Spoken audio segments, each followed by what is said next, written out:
आजाद हिंद फौज जो कभी नेताजी सुभाष चंद्र बोस जी ने बनाई थी, 1947 के बाद, भारत विभाजन के बाद, वो आजाद हिंद फौज उस समय की हमारी सरकारों ने कहीं ना कहीं समाप्त कर दी, गायब कर दी।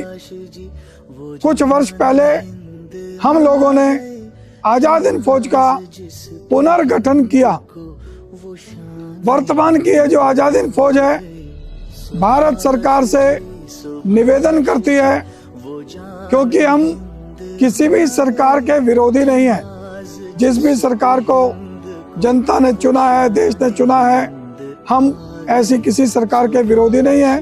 लेकिन जैसे रोए बगैर माँ भी बच्चे को दूध नहीं पिलाती, हम सरकारों से निवेदन करना चाहते हैं कि भारत की मुद्रा पर गांधी जी की फोटो क्यों लगी है। गांधी जी कोई राष्ट्रपिता नहीं थे, केवल देश के एक नेता थे। ऐसे नेता सुभाष चंद्र बोस जी भी थे।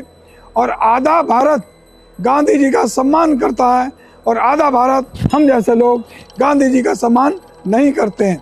लेकिन नेताजी सुभाष चंद्र बोस जी का पूरा भारत सम्मान करता है, कोई उनका अपमान नहीं करता।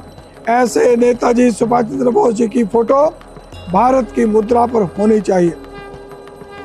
गांधी जी को कभी किसी ने राष्ट्रपिता घोषित नहीं किया कि गांधी जी क्या थे, गांधी जी कौन थे। तो नेट बोलता है, अंग्रेजों ने गांधी जी को पूछा भगत सिंह, सुखदेव, राजगुरु का क्या करना है।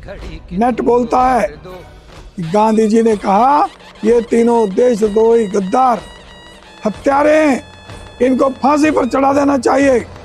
अंग्रेजों ने कहा फांसी पर चढ़ाएंगे तो देश में बवाल हो जाएगा। गांधी जी ने कहा मैं बैठा हूं, कुछ नहीं होगा, आप कल के चलते आज फांसी दे दो। हम जानना चाहते हैं क्या ये सच है।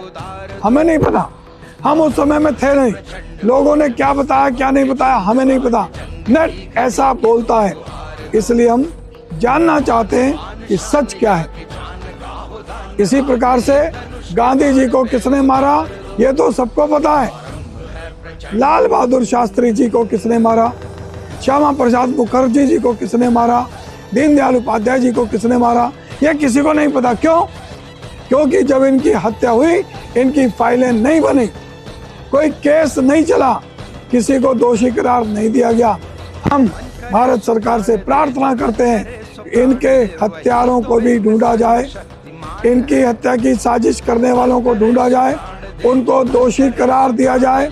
जैसे किसी के अच्छे काम करने से मरने के बाद भी भारत रत्न दिया जाता है, ऐसे ही उन लोगों को जिन्होंने इन देशभक्तों को हत्या करने का काम किया या करवाया, उनको दोषी करार दिया जाए, उनको देशद्रोही करार किया जाए।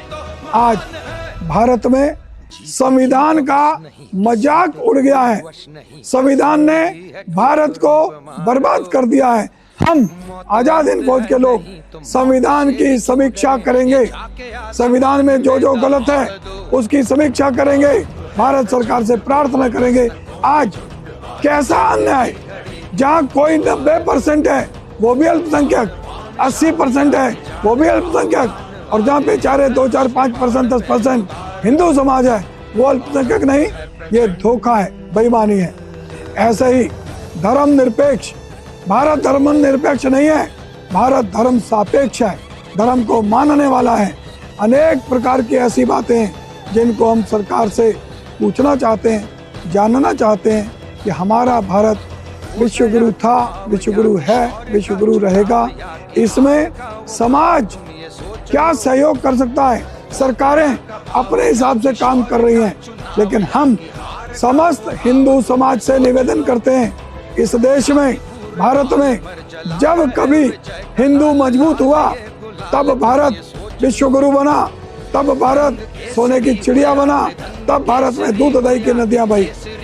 जब हिंदू कमजोर हुआ तो भारत के टुकड़े हुए, भारत माता दुखी हुई, भारत माता परेशान हुई। इसलिए मैं समस्त हिंदू समाज से निवेदन करता हूं, भारत को मजबूत रखने के लिए भारत को विश्व गुरु बनाने के लिए, दूध दही की नदियां बहाने के लिए समस्त हिंदू समाज को जागृत होकर सामूहिक शक्ति से अन्याय, अधर्म, आतंक इन सब का विरोध करना होगा। तभी हम, हमारा परिवार, हमारा देश, हमारा समाज सुखी होगा। इन्हीं बातों के साथ मैं अपनी वाणी को विराम देता हूँ। जय श्री राम।